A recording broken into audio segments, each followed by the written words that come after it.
صحابہ کرام جب نماز پڑھا کرتے تھے کتنے خشوع و خضوع سے پڑھا کرتے تھے, تبھی نمازوں میں ان کو مزہ آتا تھا. ہم نماز پڑھ رہے ہوتے ہیں, مسجد کی طرف آ رہے ہوتے ہیں ایسے جیسے قبر سے مردے کو اکھاڑا جا رہا ہے, بستر سے ایسے اٹھتے ہیں, مسجد میں ایسے آتے ہیں جیسے پولیس جیل کی طرف لے کے جا رہی ہے. پھر وہاں بیٹھے ہوتے ہیں بار بار, کبھی یوں کر کے دیکھ رہے ہیں, کبھی پیچھے مڑ مڑ کے امام کو دیکھ رہے ہیں کہ آ کیوں نہیں رہا. بھائی تمیز سے منہ نیچے کرے بیٹھ جاؤ, 30 سیکنڈ لیٹ ہو جائے گی نا نماز زیادہ سے زیادہ.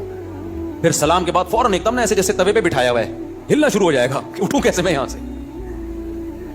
سکون سے نبی صلی اللہ علیہ وسلم نے فرمایا جتنی دیر انسان نماز کے انتظار میں ہوتا ہے اللہ کی ہاں اتنی دیر نماز ہی کی حالت میں ہوتا ہے. اس کو نماز کا ثواب ملتا رہتا ہے, اس کو نماز کا ثواب ملتا رہتا ہے. اور جتنی دور سے چل کے آئے گا, آپ صلی اللہ علیہ وسلم نے فرمایا ہر قدم پہ اللہ ایک نیکی دیں گے اور ایک گناہ اس کا معاف کریں گے. کتنے فضائل ہیں میرے بھائی نماز پڑھنے کے. نبی صلی اللہ علیہ وسلم نے فرمایا, کیا پیاری حدیث ہے یار, اس سے تو بڑا مزہ آتا ہے. نبی نے فرمایا کہ میری امت قیامت کے دن اپنی چہروں کی سفیدی سے پہچانی جائے گی, کیونکہ اتنا وضو کیا ہوگا نا اس نے زندگی میں. اب جو 15 سال کی عمر سے نماز پڑھ رہا ہے, 15 دفعہ روزانہ دن میں منہ دھوتا ہے کہ نہیں دھوتا. اور یہ وہ منہ کا واش کرنا نہیں ہے جو گورے واش کرتے ہیں, یہ عبادت کے طور پہ منہ کا دھونا ہے. یہ جو ہم چہرہ دھوتے ہیں دن میں 15 دفعہ, بازو دھوتے ہیں دن میں 15 دفعہ, پاؤں دھوتے ہیں دن میں 15 دفعہ, 3 دفعہ دھویا جاتا ہے نا. تو یہ صرف واشنگ نہیں ہے کہ سروس ہو رہی ہے آپ کی, یہ دھونا بطور عادت ہے یا عبادت کے طور پر ہے؟ بتاؤ, یہ عبادت کے طور پہ دھویا جا رہا ہے, اللہ نے حکم دیا.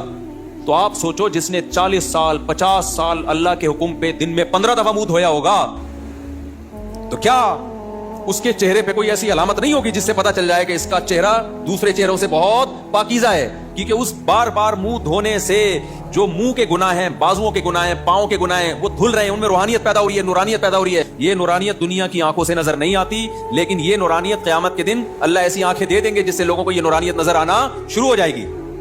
غرم محجلین, آپ نے فرمایا کہ اتنا واضح ہوں گے نا اہل اسلام قیامت کے دن جو نمازی تھے, اتنے واضح ہوں گے نا ان کے چہرے, فرمایا جیسے سارے سیاہ گھوڑے ہوں اور ان میں ایک سفید پیشانی والا گھوڑا ہو اور اس کے سفید پاؤں ہو. گھوڑوں میں یہ بڑی خوبصورتی سمجھی جاتی تھی کہ مکمل سیاہ ہو لیکن پیشانی کیا ہو, سفید, اور پاؤں کیا ہو, سفید. صرف پاؤں میں سفیدی کے نشان سے گھوڑے میں بڑا حسن پیدا ہوتا ہے. تو آپ نے فرمایا کہ سارے سیاہ گھوڑوں میں اگر سفید پیشانی والا گھوڑا ہوگا تو فوراً الگ پہچان ہوگی کہ نہیں ہوگی؟ تو نبی نے فرمایا میں اپنے امتیوں کو پہچاننے میں کوئی کنفیوژن نہیں ہوگی, کیونکہ وضو کی کثرت کی وجہ سے سب کے چہرے نورانی ہوں گے, سفید ہوں گے. سب کے بازو کیا ہوں گے, نورانی اور سفید. جتنا ایریا وضو میں کور ہوتا ہے نا سارا سفید ہوگا.